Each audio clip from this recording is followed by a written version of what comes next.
Advance এক্সেলের প্রথম ক্লাসে আপনাকে স্বাগত জানাই।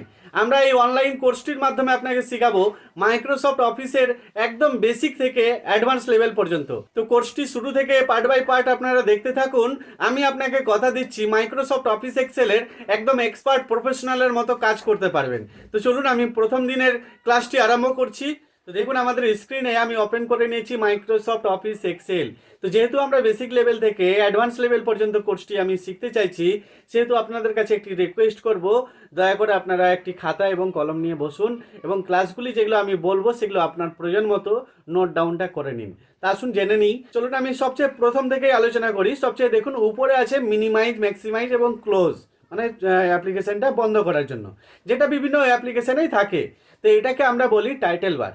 আর তার নিচেই আছে হোম, ইনসার্ট, পেজ লেআউট, তারপরে ফর্মুলা, ডাটা, এই যে দেখতে পাচ্ছেন লেখাগুলো, এগুলোকে বলি আমরা রিবন ট্যাব। ক্লিয়ার? আর তার নিচে আছে বিভিন্ন অপশন, যেমন হোমের মধ্যে ইনসার্টে ক্লিক করবো তো ইনসার্টের মধ্যে কি আছে দেখতে পাবো, পেজ লেআউটে ক্লিক করবো তো কি আছে সেটা দেখতে পাবো। তো এরকম বিভিন্ন রিবনের মধ্যে কি কি অপশন আছে, বিভিন্ন অপশন দেখতে পাবো এবং কাজগুলো আমরা শিখাবো আপনাদেরকে।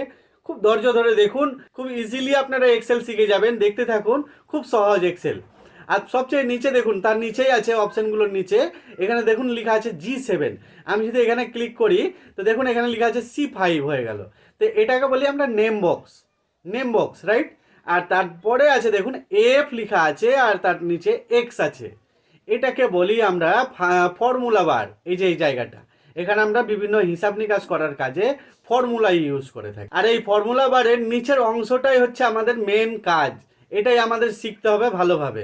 চলুন আমি একটু জুম করে নিই, তাহলে আপনাদেরও বুঝতে সুবিধা হবে, দেখতেও পাবেন ভালো। এই দেখুন আমি একটু বড় বড় করে নিলাম। এই দেখুন ঘরগুলোকে একটু বড় বড় করে দিচ্ছে, এই দেখুন, তাহলে দেখতে সুবিধা হচ্ছে আপনাদের। দেখুন, তো এই যে দেখতে পাচ্ছেন উপরে লেখা আছে A B C D, এভাবে লেখা আছে। এই লেখাগুলোকে আমরা বলি কলাম। কি নাম বললাম? COLUMNS, কলামস বলছি। যে এ আছে, বি আছে, সি আছে, ডি আছে, ই আছে, এই পুরো এগুলোকে বলছি আমরা কলাম।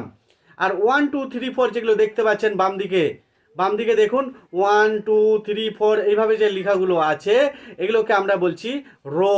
কি নাম বললাম? রো বলছি, রো। এই দেখুন আমি লিখেও দেখাচ্ছি, ROWS, রোজ। ক্লিয়ার? এখানে দেখুন এই যে দাগ দাগ যে দেখতে পাচ্ছেন দাগগুলো, আমি একটু দাগ দিয়ে দিয়ে দেখিয়ে দিচ্ছি। এই দেখুন ভালো করে বুঝতে পারবেন। এরকম করে পুরোটাই দাগ আছে, আমার টেরা হয়ে গেল দাগটা যদিও। দেখুন, তো এরকম পুরোটাই ঘরটা দাগ দাগ আছে এক্সেলে। তো এই দাগগুলো, যে ঘরগুলো দেখতে পাচ্ছেন দাগগুলো, এগুলোকে বলি আমরা গ্রাইড লাইন, গ্রাইড লাইন। এই নামগুলো আপনাদেরকে অবশ্যই জেনে রাখতে হবে, কারণ নাম এই জন্য জেনে রাখতে হবে, আমি পরবর্তীতে বলবো যে এই নামগুলো কি কাজে লাগে, আমাদের জেনে রাখলে কি সুবিধা হবে। এরপর সবচেয়ে নিচে দেখুন লেখা আছে শীট 1। এই যে দেখুন এখানে শীট 1 লেখা আছে। আমি যদি এখানে ক্লিক করি দেখুন শীট 2 চলে আসলো, আবার যদি ক্লিক করি শীট 3 চলে আসলো। দেখুন শীট 1, শীট 2, শীট 3 এরকম করে আসতেই থাকবে। তো এগুলোকে বলছি আমরা ওয়ার্কশিট। এই যে দেখুন এই শীট 1 এই পুরোটাই হচ্ছে একটা ওয়ার্কশিট, শীট 2 একটা ওয়ার্কশিট, এই পুরোটাকে বলছি আমরা ওয়ার্কশিট। আর এখানে যতগুলো ওয়ার্কশিট আপনারা দেখতে পাচ্ছেন, শীট 1, শীট 2, শীট 3, এগুলো সবগুলোকে বলা হয় ওয়ার্ক বুক। মনে থাকবে আপনাদের, ওয়ার্ক বুক। আর ওয়ার্কশিট হচ্ছে এক একটা সিটগুলোকে বলছি আমরা ওয়ার্কশিট, আর সবগুলোকে একসাথে নাম বলছি ওয়ার্ক বুক। তা আজকের জন্য মাইক্রোসফট অফিস এক্সেলের এইটুকুই আপনারা মাথায় রাখুন, বেশি চাপ দিব না, হালকা হালকা করে শেখাবো এবং পুরোটা আমি কভার করব, আপনাদেরকে কথা দিলাম।